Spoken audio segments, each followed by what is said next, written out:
Change is a product of human effort, and that effort must be synthesized into a useful purpose. Change is a product of human effort, and that effort must be synthesized unto a useful purpose.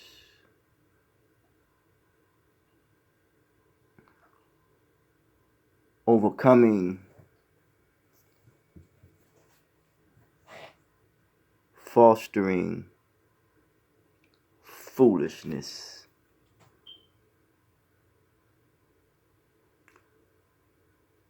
Do not bother about the blame or the blamers, the hate or the haters, the criticism of the criticizers. I've said sometime before, in preventive measures in the entertainment field, how many people lose their lives prematurely. There was a brother by the name of Dr. Hardy who deals with the residuals of psychological slavery. Specifically, he was dealing with a group of people who were charged with inferiority, as Brother Imam would say, Muhammad. Whereas that abbreviated life expectancy, specifically, he said high blood pressure, diabetes. But this abbreviated life expectancy, which means one's life has been taken prematurely due to the misguided of the human tendencies, who have somehow or another, people have become very intoxicated with their newfound success, and it renders them not to be grounded, and impairs their thinking, cloudies their thinking, and impairs their vision, because of the sudden change, that they were not equipped and prepared for the transition, Yes. But there is a teaching that deals with change, and there is some psychologist that talks about a paradigm shift, just got to make a mental shift, and it's all about an adjustment. And adjustment is associated with clarity, but it talks about a certain direction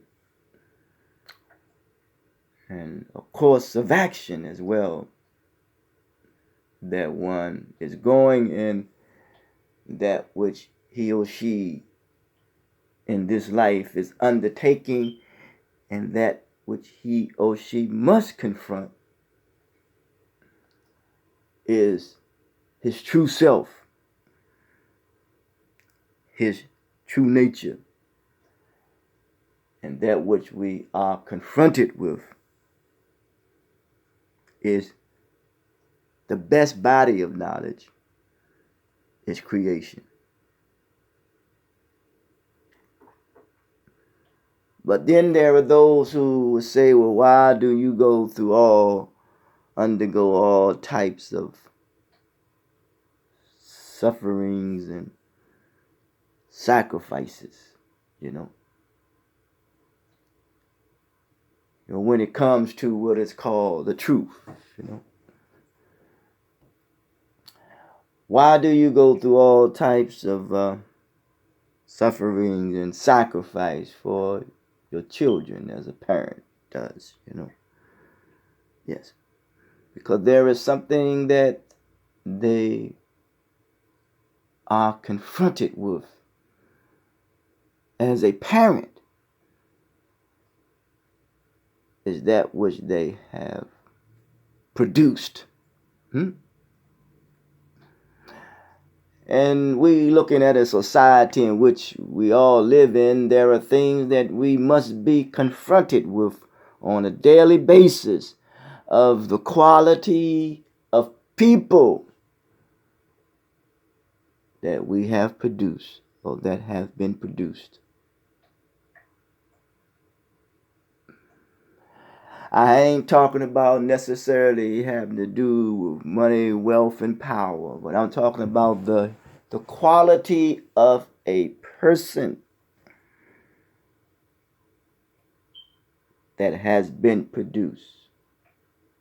Now, what does the influence of the money and wealth and power does to people? It makes them to become arrogant, makes them to think that they're more highly of themselves than they ought to.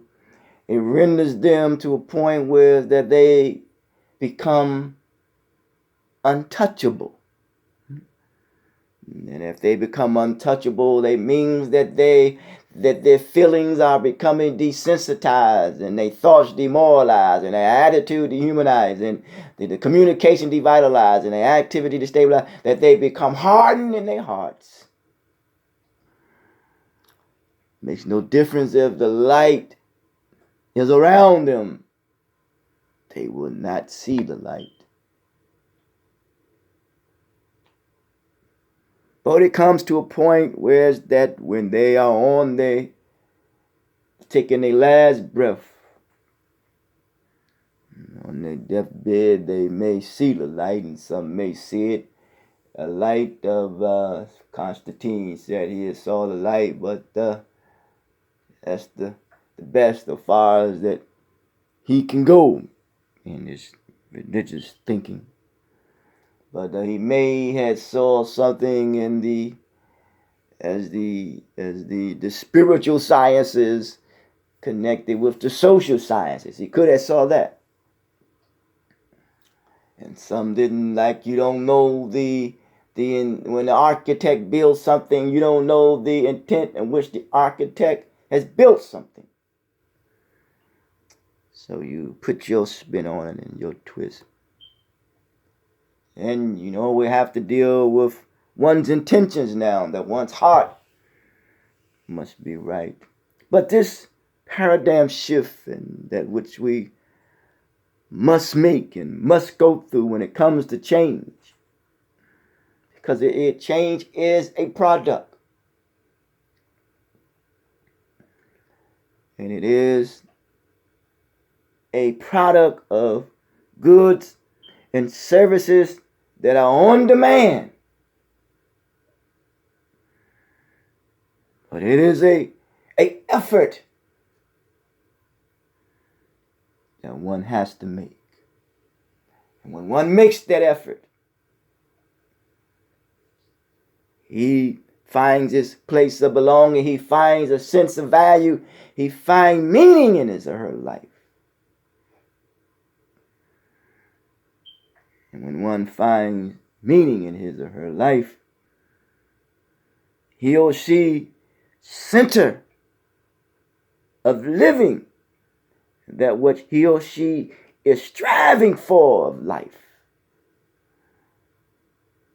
is good deeds. Good deeds. Yes. So when we turn and face a certain direction, there's a direction of realizing that over all things, it is competence. So what we must be consciously competent of what we say, what we do, and how we go about doing it, and the suffering and the sacrifices that we make for truth. Because truth is the cause that impacts and affects the results of one's reality. But then there are those who refuse to acknowledge and accept, and even when evidence and logic and reason is right before them. Stubborn, like someone will call a mule. They will profane you. They will criticize you. It's like they will never be satisfied, even though the evidence is right before them. I think Frantz Fanon says that's cognitive dissonance. But these are what I'm calling the hypocrites, And it seems as though that we're living in a society that people are banking that you will be non-existence. They're banking that your existence will be wiped out. They're banking that on the existence of truth will be wiped out. They're banking on that the existence of your feelings, of your thoughts, your good deeds, the correct, proper attitude, the manner and way in which we communicate as a family, our humanity. Some people, the hypocrites, they are banking that it would be wiped out, that your feelings and your attitude, that your sentiments and your attitude will be no more. That you will depersonalize and disconnect from your humanity and take on the humanity of the hypocrites who have no feeling and no remorse. So therefore one must awakening the senses of the people.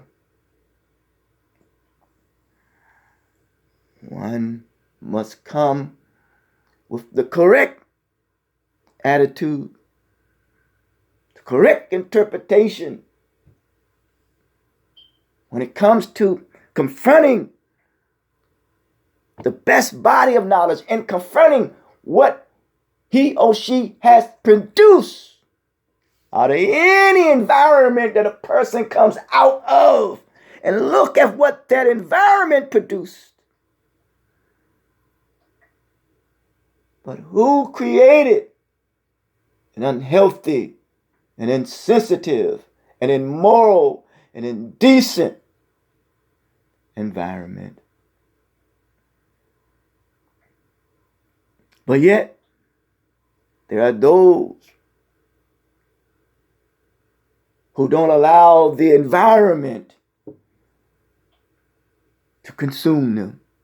There are those who struggle and face every day, not allowing the situation and the circumstances and the conditions of the environment to get the best of their thinking, to get the best of their behavior. So they make all types of sacrifices. There are those who privately and publicly live their life in a manner or way that is pleasing to what has been created. Yes, half-heartedness people are really the fools. That's why it's not good to do things halfway. If you're going to do it, go all the way. Go all the way to be guided in the direction of accountability. I was putting something together in this wise, and I could take no credit for it. Created this emblem, if I may use it,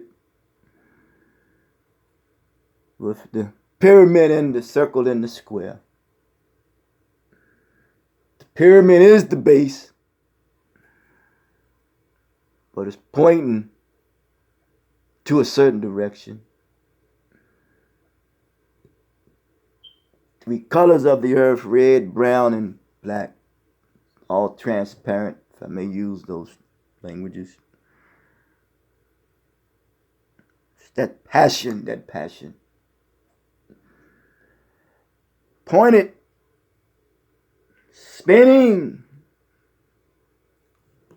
on an oval or a circle.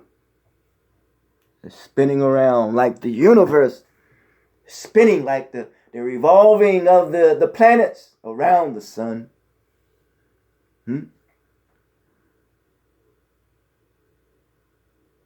Yes, but it's on a square. Because the purpose of a square is not to take more than what is needed. And this is the direction.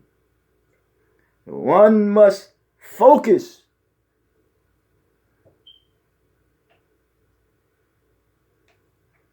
And knowing that he or she must strive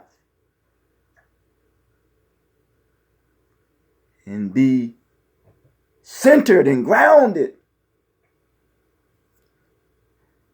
in his or her life, as his aim is accountability for good deeds. So as a result about that, we look beyond the fault and we see the need. And the need is for spiritual guidance. For we are put in a situation. And situations are placed in a situation, and it is designed to test us. And a test is designed to see how we process information. And knowing over all things is competence.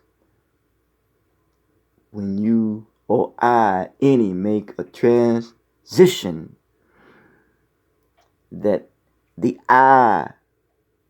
soul goes to the eyes and it looks up, and knowing who's over all things. For the creator of life and all that exists on this plane of existence and beyond is over all things.